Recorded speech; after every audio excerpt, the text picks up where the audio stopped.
ETF index mutual funds నేర్చుకుని stock మార్కెట్లో రాణించాలనుకుంటున్నారా? వెంటనే ఈ నెంబర్కి కాల్ చేయండి. నమస్కారం, నేను మీ సంగీత. భద్రాద్రి కొత్తగూడెం జిల్లాలోని వెంకయ్య తాండాకు చెందిన తుల్లిక శ్రీ పెళ్లి చూపుల కారణంగా ఆత్మహత్య చేసుకొని చనిపోవడం జరిగింది. అసలు పెళ్లి చూపుల వల్ల చనిపోవాల్సిన కారణాలు ఏంటి అని తెలుసుకుంటే, సీతారాంపురంకి చెందిన బిచ్చ అనే వ్యక్తితోటి 3 నెలల క్రితము ఈ తుల్లిక శ్రీకి పెళ్లి చూపులు జరిగాయి. పెళ్లి చూపులు జరిగిన తర్వాత ఒకరికొకరు ఇష్టపడ్డారు, పెద్దలు కూడా మాట్లాడుకున్నారు, అన్ని కూడా ఒప్పందం చేసుకున్నారు. త్వరలో నిశ్చితార్థం చేద్దాము అని చెప్పేసి అనుకోవడం జరిగింది. జరిగిన తర్వాత ఈ పెళ్లి చూపులు చూసిన కొన్ని రోజులకి బిచ్చ ఏదైతే తుల్లిక శ్రీ వాళ్ళ ఇంటికి వచ్చి వాళ్ళ తల్లిదండ్రులతో మాట్లాడి, అమ్మాయిని నేను టెంపుల్కి తీసుకువెళ్తాను, మేమిద్దరం పెళ్లి చేసుకోబోతున్నాం కదా, ఒకసారి దర్శనం చేసుకుంటాము అని చెప్పేసి ఆ వ్యక్తి ఆ అమ్మాయిని టెంపుల్కి తీసుకెళ్తానని చెప్పి ఓయో రూమ్ కి తీసుకెళ్లడం జరిగింది. ఓయో రూమ్ కి తీసుకెళ్లి అక్కడ ఆవిడని బలవంతంగా లోబర్చుకోవడం, శారీరకంగా ఆవిడని ఉపయోగించుకోవడం జరిగింది. జరిగిన తర్వాత ఆ సమయంలో ఆ అమ్మాయి ఒంటి పైన కూడా అనేక పంటి ఘాట్లు, అదే విధంగా గోర్లతో రక్కిన ముద్రలు కూడా ఉండడం జరిగింది. అంటే గుర్తులు చాలా వరకు ఉన్నాయి. అవన్నీ కూడా ఆవిడ ఆ రోజు వాళ్ళ ఇంట్లో కూడా చెప్పలేదు. ఆ రోజు నుంచి కూడా అమ్మాయి చాలా డల్ గా ఉండడము, అంతేకాకుండా వీళ్ళిద్దరు కూడా చాటింగ్ చేసుకోవడం, బిచ్చా ప్లేస్ తర్వాత తుల్లికాశ్రీ చాటింగ్ చేసుకోవడము, ఫోన్లో మాట్లాడుకోవడము, అదంతా జరుగుతూనే వస్తుంది. కానీ ఆ తర్వాత నుంచి కూడా బిచ్చ అమ్మాయి విషయంలో చాలా రూడ్గా బిహేవ్ చేయడం, అంటే అనుమానించడం, అంతేకాకుండా నేను నిన్ను పెళ్లి చేసుకోను, అసలు నిశ్చితార్థం లేదు, ఏమీ లేదు అని చెప్పేసి అలా ఇంకా ప్రొలాంగ్ చేస్తూ వస్తుంటే ఈ విషయాన్ని ఇంట్లో ఎలా చెప్పాలో ఈ అమ్మాయికి అర్థం కాక, ఏం చేయాలో తెలియక ఈ నెల 13వ తేదీన పురుగుల మందు తాగింది. వెంటనే ఇంట్లో వాళ్ళు గుర్తించేసి ఆవిడ్ని హుటాహుటిన హాస్పిటల్కి తరలించడంతో 8 రోజుల పాటు చికిత్స పొందుతూ ఈ రోజు ఉదయం మరణించింది. అంటే ఆ అబ్బాయి పెళ్లి చూపులన్న కారణంతో రావడం జరిగింది. అమ్మాయి నచ్చింది అని చెప్పాడు. నిశ్చితార్థంకి కూడా పెద్దలు ఒప్పుకున్నారు. ఇక త్వరలో పెళ్లి అయిపోతుంది అని చెప్పేసి ఎన్నో ఆశలతో ఉన్న అమ్మాయి కేవలము పెళ్లికి ముందు అతను బలవంతంగా శారీరకంగా కలవడమే కాకుండా అనుమానంతో ఆమెను మానసికంగా వేధించి, నేను అసలు నిన్ను పెళ్లి చేసుకోను, నువ్వు నాకు అసలు సూట్ అవ్వవు అని చెప్పేసి ఇలాంటి కారణాలు చెప్పేసడంతో ఈ విషయాన్ని ఎలా పేరెంట్స్కి కన్వే చేయాలో తెలియక భయంతో ఆవిడ పురుగుల మందు తాగి ఇంకా నేను ఈ లోకం విడిచి వెళ్ళిపోతే అన్ని సాల్వ్ అవుతాయి అని చెప్పేసి అనుకోవడం జరిగింది. అయితే హాస్పిటల్కి తీసుకెళ్లిన తర్వాత అప్పుడు తల్లిదండ్రులు కూడా ఆవిడ ఒంటి మీద ఉన్న పంటిఘాట్లు కానివ్వండి, గోరుతో రక్కిన గుర్తులు కానివ్వండి చూడడం జరిగింది. అప్పుడు అర్థమైంది, అంటే ఆ రోజు వీళ్ళు వెళ్ళింది గుడికి కాదు, ఈ అమ్మాయిని వేరే చోటుకి తీసుకెళ్లారు. అందుకని చెప్పేసి బిచ్చ పెళ్లి విషయంలో కూడా సరిగ్గా రెస్పాన్స్ ఇవ్వడం లేదు అని చెప్పేసి వీళ్ళు ఒక నిర్ధారణకు వచ్చారు. వచ్చిన తర్వాత ఇమీడియట్ గా పోలీస్ స్టేషన్, దగ్గరలో ఉన్న పోలీస్ స్టేషన్ వెళ్ళేసి, ఆ ఊర్లో ఉన్న పోలీస్ స్టేషన్ కి వెళ్ళేసి ఈ ఎవరైతే తుల్లికా శ్రీకి సంబంధించిన డీటెయిల్స్ అన్ని అందులో రాసి, దాంతో పాటు ఆ వ్యక్తి ఈమె పట్ల ఎట్లా ప్రవర్తించాడో ఆ విషయాన్ని కూడా అందులో మెన్షన్ చేస్తూ ఈ తుల్లికా శ్రీ వాళ్ళ ఫాదర్ వాళ్ళ తమ్ముడు కంప్లైంట్ అనేది ఇవ్వడం జరిగింది. దాంట్లో చాలా డీటెయిల్ గా రాశారు. ఆ కంప్లైంట్ కూడా మనము చూస్తే అన్ని క్లియర్ గా మనకు అర్థమవుతూ ఉంటుంది. ఎందుకంటే నేను ఇప్పుడు కంప్లైంట్ కాపీని ఎక్స్ప్లెయిన్ చేయలేను, ఎందుకంటేను అందులో వాళ్ళంతా కూడా మెన్షన్ చేశారు. పోలీసులు కూడా ఎవరైతే బిచ్చ ఉన్నారో ఆ బిచ్చ కోసం మొత్తం కూడా అతన్ని అరెస్ట్ చేయడానికి అంతా కూడా సిద్ధం చేస్తూ ఉన్నారు.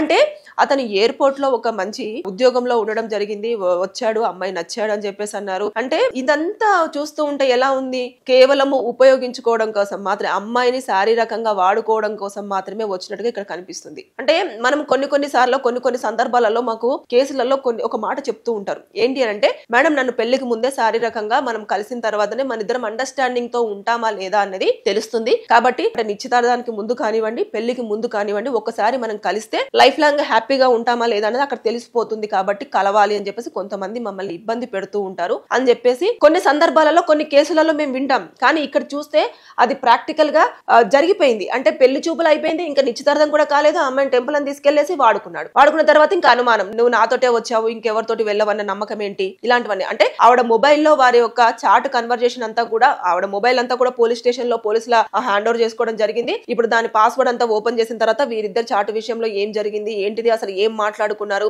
ఎంతెంత సేపు మాట్లాడుకున్నారు, ఎలాంటి కన్వర్జేషన్ జరిగింది అనేది కూడా పూర్తి స్థాయిలో మొత్తం పూర్తిగా ఎంక్వైరీ చేస్తారు. ఎందుకంటే రీజన్, ఆ అమ్మాయి చాలా నరకం అనుభవించి మరి చనిపోయింది.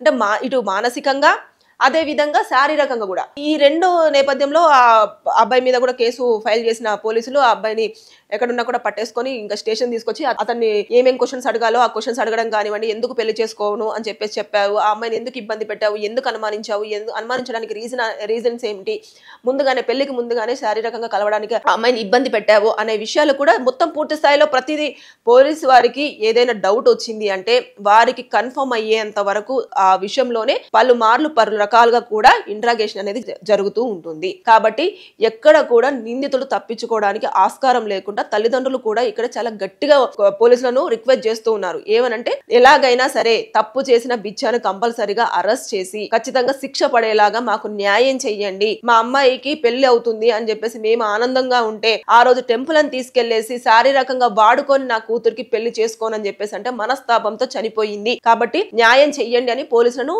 వాళ్ళు వేడుకుంటూ ఉన్నారు. అంటే నేను ప్రతి ఒక్కరికి చెప్పేది ఒకటే, ఈ వీడియోతో నేను ఒక్కసారి మీకు చెప్పాలనుకుంటున్నాను, జాగ్రత్త. అమ్మాయిలు కానివ్వండి అబ్బాయిలు కానివ్వండి, ఒకవేళ పెళ్లి చూపులకు వెళ్ళిన తర్వాత ఒకవేళ ఇద్దరికి ఒకరికొకరు నచ్చిన తర్వాత నిశ్చితార్థం అయిపోయి పెళ్లి అయిపోయిన తర్వాత మీరు ఎక్కడికన్నా వెళ్ళండి, కానీ పెళ్లికి ముందే పిలవగానే నేను చేసుకోబోయే అమ్మాయి కదా, నేను చేసుకోబోయే అబ్బాయి కదా అని చెప్పేసి మీరు అలా నమ్మి వెళ్ళారు అంటే ఇలా ప్రాణాలు పోగొట్టుకోవాల్సిన పరిస్థితి చోటు చేసుకునే అవకాశాలు చాలా ఉన్నాయి. ఎందుకంటే నవ్వే డేస్ లో ఏ రిలేషన్షిప్ అయినా కూడా ఒకదాని మీదనే ఎక్కువగా ఫోకస్ అవుతుంది. అదేంటి అని అంటే శారీరకంగా వాడుకోవడం, రెండోది మనీ పరంగా యూజ్ చేసుకోవడం. ఈ రెండు విషయాలు అనేవి జీవితంలో ఎక్కువగా చాలా మంది ఇబ్బంది పడుతున్న విషయాలు. అందుకోసం అని చెప్పేసి ప్రతి ఒక్కరు కూడా జాగ్రత్తగా ఉండండి. ఎవరైనా కొత్తగా మన జీవితంలోకి వస్తున్నారు అనంటే వారి గురించి పూర్తి స్థాయిలో తెలుసుకున్న తర్వాత, లేదు ఒంటరిగా కలవండి అంటే ఎవరినైనా మీ ఇంట్లో ఉన్న వాళ్ళని, లేదంటే మీ అన్న వాళ్ళనో, మీ తమ్ముళ్ళనో, లేదంటే మీ అక్కయ్య వాళ్ళనో, లేదంటే ఎవరైనా ఒకరిని మీ కుటుంబ సభ్యులను మీ వెంట తీసుకొని వెళ్ళండి,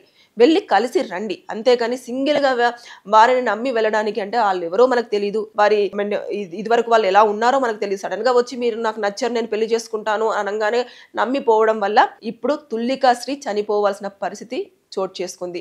ఇప్పుడు తల్లిదండ్రులకైతే ఒక శోకాన్ని మిగిలిచింది కదా. అంటే తల్లిదండ్రులకు ముందుగానే ఈ విషయం అక్కడికి వెళ్ళిన తర్వాత ఇలా ఓయో రూమ్ దగ్గరికి తీసుకెళ్తున్నాడు అని ఒక్క కాల్ చేసి గనక చెప్పుండుంటే, వాళ్ళు చెప్పిన దాని ప్రకారం మా అమ్మాయి గనక ఫాలో అయ్యుంటే బయట నుంచి బయటికి మళ్ళీ వెనక్కి వచ్చే అవకాశాలు ఉండేవి. ఇంకా రూమ్ లోకి వెళ్ళిన తర్వాత మన చేతుల్లో ఏది కూడా ఉండదు. కొన్ని సార్లు మన అవుట్ ఆఫ్ కంట్రోల్ అంటారు చూడండి, అలా కొన్ని సార్లు జరిగిపోతాయి. ఇప్పుడు ఆవిడ ఒంటి మీద ఉన్న గాయాలు కూడా ఆ రకంగానే మనం చెప్పుకోవచ్చేమో. అంటే చూసుకుంటే ఇక్కడ ఆ బిచ్చ అనే వ్యక్తి మంచి ఉద్యోగంలో ఉన్నాడు, చదువుకున్నాడు, అన్ని రకాలుగా తెలిసి కూడా ఆ అమ్మాయిని అంత మోసం చేయాలని ఎలా అనిపించిందో నాకు ఇప్పటి వరకు కూడా అర్థం కాలేదు. చేసుకోను అని అనుకున్నప్పుడు, లేదంటే ఆ అమ్మాయి సెట్ అవ్వదు అని అనుకున్నప్పుడు కంపల్సరిగా వదిలేస్తే అయిపోయేది. కానీ శారీరకంగా వాడుకొని నిన్ను పెళ్లి చేసుకోను అని చెప్పేసి ఆ అమ్మాయిని అనుమానిస్తూ వేధించి చంపాడు చూడండి. లిటరల్లీ ఆ మర్డరే ఇది. ఇంకంతే. అంటే మానసికంగా శారీరకంగా ఇబ్బంది పెట్టేసి మరి బిచ్చ అమ్మాయిని చంపేసినట్టే. ఈ కేసులో ఖచ్చితంగా వారు ఇచ్చిన ఎఫ్ఐఆర్ కాపీ ప్రకారంగా పోలీసులు కూడా సెక్షన్స్ అనేది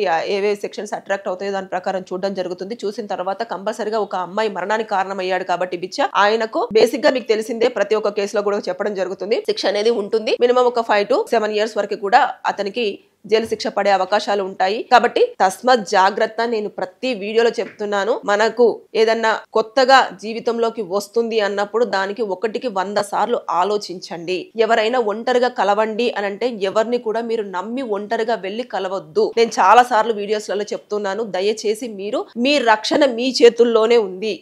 మీరు మీ పరంగా మీరు ఆలోచించండి. ఇప్పుడు చూసారు కదా ఎంత నష్టం జరిగిందో. పెళ్లి చూపులు, కేవలం పెళ్లి చూపుల కారణంగానే ఆమె ఒక రేపుకు గురై చనిపోయిందని నేనైతే భావిస్తున్నాను. జస్ట్ రేపుకే గురైపోయి అమ్మాయి చనిపోయింది. ఆ విషయాన్ని తల్లిదండ్రులకు గనక ముందు చెప్పుండుంటే ఇదే విషయము ఆ తల్లిదండ్రులు ఏదో ఒకటి కేసు ఫైల్ చేసో, లేకపోతే అతన్ని పిలిచో, పెద్దల మధ్యలో కూర్చోబెట్టేసో, బలవంతంగా పెళ్లి చేయడమో, లేకపోతే ఏదో ఒకటి అయితే జరిగేది. కానీ ఇంతవరకు అయితే ప్రాణం పోయేంత వరకు అయితే వచ్చి ఉండేది కాదు. కానీ ఏదన్నా పని చేసిన తర్వాత భయపడి పెద్ద వీళ్ళకి చెప్తే ఏమవుతుందో, వాళ్ళకి చెప్తే ఏమవుతుందో, పరువు పోతుందో అన్న విషయాన్ని మీరు పక్కన పెట్టండి. తప్పు జరిగిపోయిన తర్వాత అది తప్పు, ఇంకంతే జరిగిపోయిన తర్వాత ఎవరో ఒకరికి చెప్పండి, మీ ప్రాణాలు కాపాడుకోండి, లేదంటే అవతలి ప్రాణాలైనా కాపాడడానికి ప్రయత్నం చేయండి. అంతేగాని ఇలా సూసైడ్లు చేసుకుంటూ వెళ్తున్నారు. ఇప్పుడు తుల్లికాశ్రీ ఒక్క నిమిషం ఆలోచించాల్సింది. అంటే ఇప్పుడు చనిపోతే అయిపోయింది, ఇంకంతే. వాడు మళ్ళీ ఇంకొక అమ్మాయిని పెళ్లి చూపులు అని చెప్పేసి అంటాడు, ఇలాగే లోబర్చుకుంటాడు, ఇలాగే అనుమానిస్తాడు, ఇలాగే ఆ అమ్మాయి కూడా చచ్చిపోవచ్చు, చెప్పలేము. ఎందుకంటే సెన్సిటివ్ ఉంటారు. అనుమానం అనేది చాలా ఇబ్బంది పెడుతుంది తెలుసా. అంటే ప్రతిదీ అనుమానిస్తూ ఉంటే మానసికంగా చాలా డిస్టర్బ్ అవుతాం. నీ అమ్మాయి ఈ జన్మ ఎందుకురా బాబు, ఇంకా పోత అయిపోతుంది కదా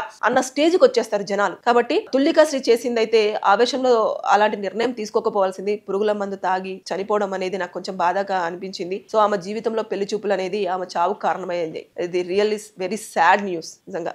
థ్యాంక్ యూ.